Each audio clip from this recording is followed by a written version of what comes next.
Hello दोस्तों, welcome to my channel PCS with Chauhan. Guys, मेरा नाम है कीरा चौहान। यहाँ हम कर रहे हैं पर्यावरण एंड पारिस्थितिकी की जो घटना चक्र की बुक है 2022 वाले चल रहा है हमारा। ठीक है, तो गाइज यहाँ पे देखिए जो मेरे पास है 2022 की पीडीएफ है या बुक भी मेरे पास यही है, तो मैं यही करवा रही हूँ। अभी जो हम करने जा रहे हैं वो है चैप्टर नंबर 6 जो है वन्य जीव पार्ट 6, और ये इसका क्या होगा, लास्ट पार्ट है। ठीक है, तो गाइस अगर आपको मेरी वीडियो पसंद है तो लाइक ज़रूर करिएगा एंड सब्सक्राइब करिएगा अगर आप नए हैं, और अगर आप पुराने भी हैं जिन्होंने अभी तक चैनल को सब्सक्राइब नहीं किया है वो भी, और कमेंट करके बताइएगा अगर आपको अच्छा लगे तो। एंड अगर अच्छा लगे तो शेयर करिएगा अपने दोस्तों में, जिसको भी घटना चक्र पढ़नी है, जिसे थोड़ी सी टफ लगती है, ईजी तरीके से पढ़नी है, तो वो यहाँ से पढ़ सकता है। तो देखिए इस विषय सूची की अगर हम बात करें यानी कि, तो हमने देखिए चैप्टर नंबर 1 से स्टार्ट किया, अभी हम जो है पहुँच चुके हैं चैप्टर नंबर 6 पे, और बाकी के भी चैप्टर एक बार आप देख सकते हैं कि आगे हमें क्या क्या पढ़ना है। तो चलिए अब हम पहुंचते हैं जहां तक हम कर चुके थे उससे आगे। ठीक है, तो अब जो हम पढ़ने जा रहे हैं इस वाले वीडियो में वो है आपका वन संरक्षण से संबंधित वैश्विक प्रयास। अभी हमने भारत के प्रयास देख लिए थे, अब वैश्विक प्रयास देखते हैं क्या है। तो यहाँ पे देखिए क्या लिखा है। स्टार्ट करने से पहले दोस्तों एक बात और, अगर आपको मेरी वीडियो पसंद आए तो प्लीज़ ज़रूर ज़रूर ज़रूर लाइक करिएगा, एंड चैनल को सब्सक्राइब नहीं किया है तो सब्सक्राइब भी कर लीजिएगा। चलो अब देखो यहाँ पे लिखा है कि CIA की वर्ल्ड फैक्ट बुक के अनुसार विश्व के विभिन्न देशों का उनके भौगोलिक क्षेत्र में वनाच्छादित प्रतिशत, मतलब इसने कहा कि पूरी पृथ्वी है, अलग अलग देश हैं, तो उसने कहा कि जो उनका भौगोलिक क्षेत्रफल है उसके कितने प्रतिशत पे उन्होंने वनाच्छादन किया है। राइट, तो देखिए भारत की अगर हम बात करते हैं तो है 23.1% के आसपास है। ठीक है, चाइना इसमें लिखा है 22.3% है, सूरीनाम 94 अब ये आप कहें कि यार सूरीनाम 94, तो ये देश भी ना बहुत छोटा सा है। ठीक है, अब यहाँ पे है माइक्रोनेशिया है, तो यहाँ पे हो गया आपका 74.5%। सेशल्स है 88.5% है, तुवालू का भी आप देख सकते हैं, पलाऊ का देख सकते हैं, गैबन है, सोलोमन द्वीप समूह है, मोज़ाम्बिक है आपका, फिर मोज़ाम्बिक 43% है, स्वीडन है 68%, गिनी बिसाऊ जो है 55% है, Belize, Laos, Guyana, Finland, Japan, Indonesia आप सब देख सकते हैं यहाँ पे एक बार अपने आप, हालांकि कोई नहीं पूछ रहा इतना। चलिए आगे बढ़ते हैं, फिर रूस पाकिस्तान भी है, पाकिस्तान देखिएगा इस 2.1% सिर्फ, अफगानिस्तान 1.85% ओनली, क्योंकि अगर पाकिस्तान में बहुत बात करें अगर हम तो बहुत ज़्यादा एरिया इसका ऐसा ही सूखा पड़ा हुआ है।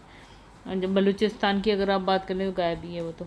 ठीक है, अफगानिस्तान भी कुछ वैसा ही एरिया है। वियतनाम की बात करें 45% हो गया, वेनेजुएला 52%, रशिया देखिए 49.4%। इसने लगा भूटान सरकार ने अपने देश में कुल भौगोलिक क्षेत्रफल के कम से कम 60% भाग पर वन बनाए रखने के लिए क्या है, संवैधानिक प्रावधान किया। तो ये इंपॉर्टेंट बात हो गई।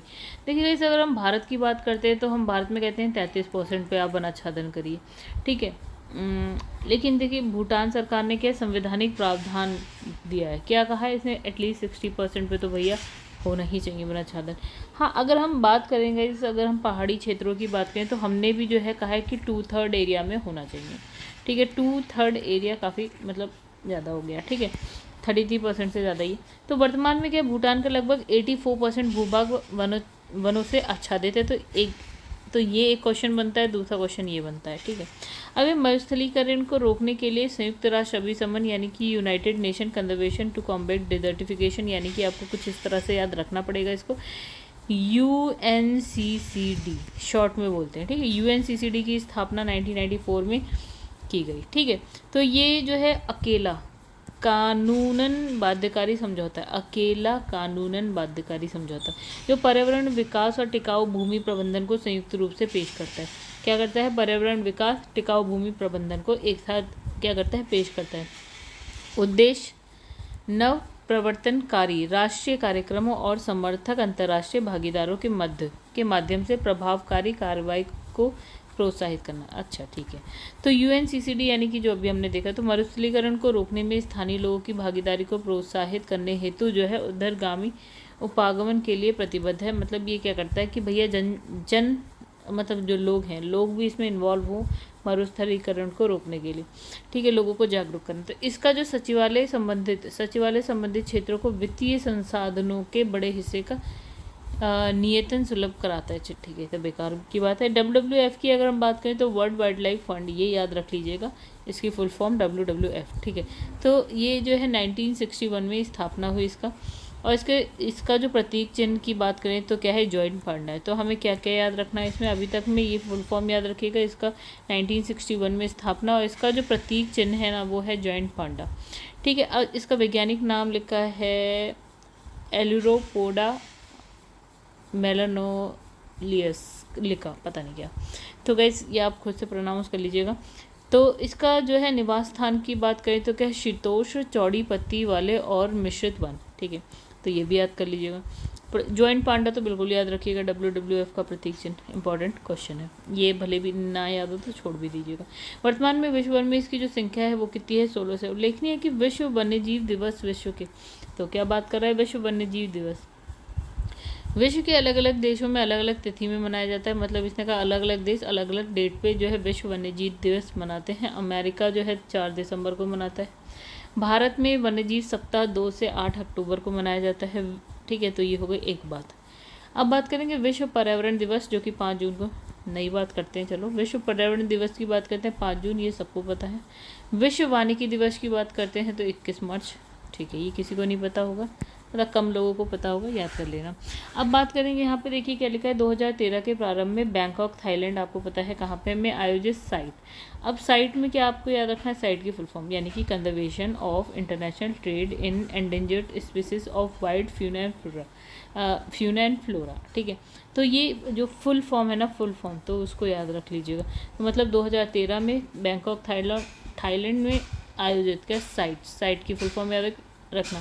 तो साइट के पक्षकारों की जो है 16वीं बैठक, यानी कि COP16 में 3 मार्च को क्या इसने विश्व वन्य जीव दिवस के रूप में नामित करने का जो है प्रस्ताव रखा गया। मतलब इसने कहा कि 3 मार्च को हम क्या मनाएंगे, विश्व वन्य जीव दिवस, राइट, ओके। तो 20 दिसंबर 2013 को संयुक्त राष्ट्र महासभा में 68वें वार्षिक सत्र के दौरान 3 मार्च को प्रति वर्ष विश्व वन्यजीव दिवस के रूप में मनाने का निर्णय लिया गया। तो कब मनाने का निर्णय लिया गया उसको भूल जाइए, 3 मार्च को हम मनाते हैं विश्व वन्य जीव दिवस, राइट। अब इसने कहा कि 2022 जो अभी पिछला गया है उसकी जो थीम की अगर बात करें तो ये है पारिस्थितिकी तंत्र की बहाली के लिए प्रमुख प्रजातियों को पुनर्प्राप्त करना, ठीक है। अब इसने लिखा है, अब आप 2023 का एक बार अपडेट कर लीजिएगा, 2023 का आ गया होगा क्योंकि ये 3 मार्च को मना रहे हैं, तो थीम 2023 की भी होगी, ठीक है। अब 2021 की थीम का हमें क्या करना है, कुछ नहीं करना, आगे बढ़ते हैं। अब इसने कहा 2010 के मध्य क्या है आपका, विश्व का प्रथम बाघ शिखर सम्मेलन सेंट पीटर्सबर्ग रूस में आयोजित हुआ। 2010 प्रथम बाघ शिखर सम्मेलन कहाँ पे हुआ आपका, सेंट पीटर्सबर्ग में, जो कि कहाँ पे है, रशिया में, ठीक है। आगे बढ़ते हैं। विश्व वानिकी कोष की अगर हम बात करें, इंपॉर्टेंट बात होगी, स्थापना 1961। 2000 में उड़ीसा के नंदन कानन अभ्यारण्य में जो है 13 शेरों की ट्राइनोसोमियासिस रोग के कारण क्या हो जाती है, मृत्यु हो जाती है, ठीक है। अब भारत के सबसे बड़ा जो है जीवनशाला कोलकाता में जो है अवस्थित है। फिर है यूकेलिप्टिक्स, ये अलग अलग पॉइंट्स है, ठीक है। अब यूकेलिप्टिस वृक्ष को जो है पारिस्थितिक मित्र नहीं बल्कि क्या बोला जाता है, आतंकवादी, पारिस्थितिक आतंकवादी बोला जाता है। तो ये 2-3 क्वेश्चन है बस। देखिए यहाँ पे लिखा है WWF का जो प्रतीक चिन्ह है हमने पढ़ा, जॉइंट पांडा है। इसकी स्थापना की बात करें 1966, प्रतीक चिन्ह, इसका वैज्ञानिक नाम, ये कहाँ पे मिलेगा आपको, चौड़ी पत्ती, शीतोष्ण चौड़ी पत्ती वाले और मिश्रित वनों में मिल जाएगा। इसकी जो संख्या है कुल विश्व भर में है 1600। अच्छा, विश्व वन्य जीव दिवस की अभी हमने बात करी थी तो वो था गाइस 3 मार्च, यहाँ पे नहीं लिखा है, ठीक है। तो इसने कहा 3 मार्च को मनाया जाता है। 2022 की थीम से ज़्यादा अच्छा रहेगा 2023 की थीम, एक बार देख लेना, मैंने अपडेट नहीं किया, आप देख लीजिएगा। अब मरुस्थलीकरण को रोकने के लिए संयुक्त राष्ट्र अभियान united nation convention to combat desertification का महत्व। इसका उद्देश्य क्या है, नव प्रवर्तनकारी राष्ट्रीय कार्यक्रम है, समर्थक अंतर्राष्ट्रीय भागीदारों के माध्यम से प्रभावकारी कार्रवाई को प्रोत्साहित करना, और ये विशेष विशिष्ट रूप से दक्षिणी एशिया और क्या दक्षिण अफ्रीका क्षेत्रों का पर केंद्रित है। और इसका जो है सचिवालय इन क्षेत्रों को वित्तीय संसाधनों के बड़े हिस्से का नियतन सुलभ कराता है। ओके, तो आंसर हमारा, तो गाइस आंसर कहाँ गए, अच्छा इसका एक और पॉइंट है, थर्ड पॉइंट, ये मरुस्थलीकरण को रोकने में स्थानीय लोगों की भागीदारी को प्रोत्साहित करने हेतु उदरगामी उपागमन यानी कि बॉटम अप अप्रोच के लिए जो है प्रतिबद्ध है। तो यहाँ सी पहला और तीसरा, दूसरा नहीं है, ठीक है। तो IAS का क्वेश्चन है 2016 का। तो वैसे ये देखिए बिल्कुल ही देखिए, मरुस्थलीकरण को रोकने के लिए संयुक्त राष्ट्र अभिसम्मेलन की स्थापना 1994 में की गई। तो ये अकेला कानूनन बाध्यकारी जो समझौता है जो पर्यावरण और विकास एवं टिकाऊ भूमि प्रबंधन को संयुक्त रूप से पेश करता है। उद्देश्य नव प्रवर्तनकारी राष्ट्रीय कार्यक्रमों और समर्थक अंतर्राष्ट्रीय भागीदारों के माध्यम से प्रभावकारी कार्रवाई को प्रोत्साहन देना और UNCCD मरुस्थलीकरण को रोकने के लिए स्थानीय लोगों की भागीदारी को प्रोत्साहित करने हेतु क्या है, ये बॉटम अप अप्रोच के लिए क्या है, प्रतिबद्ध है। अब यहाँ पे लिखा है कि वनों पर न्यूयॉर्क घोषणा। अच्छा, नई बात है, IAS से नीचे का ये क्वेश्चन नहीं होगा, ठीक है। तो अगर आप इससे पढ़ते हैं तो भी ठीक है, छोड़ते हैं तो भी ठीक है, क्योंकि अगर आप IAS के नहीं है तो छोड़ सकते हैं। तो इसमें वनों पर न्यूयॉर्क घोषणा के संदर्भ में निम्नलिखित में से कौन सा कथन सही है, ठीक है। तो इसमें हमने पढ़ा ही नहीं है, तो यहाँ देख लेते। वनों पर न्यूयॉर्क घोषणा 2014 में क्या है, संयुक्त राष्ट्र पर्यावरण सम्मेलन के दौरान की गई थी, ठीक है। तो इस घोषणा में क्या है, 10 लक्ष्य तय किए गए, जिसमें से एक लक्ष्य वर्ष 2030 तक क्या है, प्राकृतिक वनों के ह्रास को रोकना था।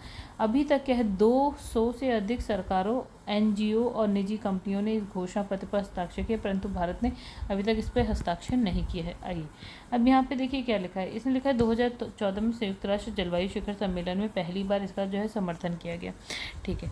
तो पहला सही है, इसमें वन के ह्रास को रोकने के लिए क्या एक वैश्विक समय रेखा का समर्थन किया गया। दूसरा भी सही है, वैध रूप से बाध्यकारी अंतर्राष्ट्रीय घोषणा है, बाध्यकारी नहीं है, ठीक है। और ये जो है सरकारों, बड़ी कंपनियों, देशीय समुदाय द्वारा समर्थित है, ये भी सही है। तो 1, 2 और 4 सही है। आगे बढ़ जाते हैं। किस देश में उसके भौगोलिक क्षेत्र का उच्चतम प्रतिशत वनाच्छादित है, तो इसमें लिखा है चाइना, इंडोनेशिया, भारत और जापान। तो इन सब में अगर हम देखेंगे तो आंसर आता है आपका जापान।